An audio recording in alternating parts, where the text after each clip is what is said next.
Cae una organización criminal que se dedicaba a robar en domicilios de Navarra. Pesaban más de 20 denuncias solo el pasado mes de marzo en Pamplona. Hay 5 detenidos, 3 ya están en la cárcel.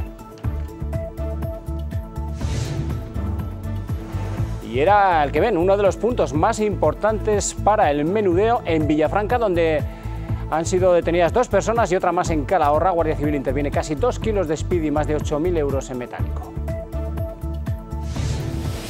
Entre tanto, ha bajado el paro en marzo, 146 personas que dejan la cifra de desempleo en Navarra en torno a las 33.700, descenso de los últimos 12 meses. Sindicatos como Comisiones Obreras advierten de la brecha de género y de la precariedad del empleo que se genera. Y la semana que viene vuelven a reunirse con el Departamento de Salud para reclamar el medicamento tras la carta del Ministerio que descarta efectos nocivos. La familia de Izan, no obstante, no acude esperanzada en el que el gobierno Barcos cambie de postura.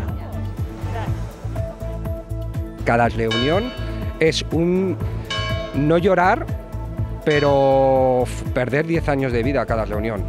Es perder 10 años de vida de lo que realmente oyes en cada reunión con ellos. Entonces estamos desilusionados, nos salva ver a Izan por ahora bien. Y se espera que el 15 de abril, en algo menos de 2 semanas, quede nuevamente reabierto al tráfico la Nacional 121C a través del puente sobre la autovía tras el accidente del pasado 16 de febrero.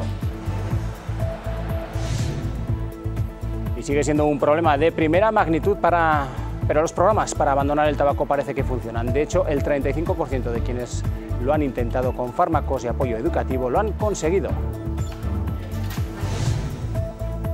Hoy estamos de estreno, esta tarde a las 8 y redifusión a las 11 de la noche. El programa Los Fogones del Reino comienza su recorrido por alguno de los mejores restaurantes de Navarra.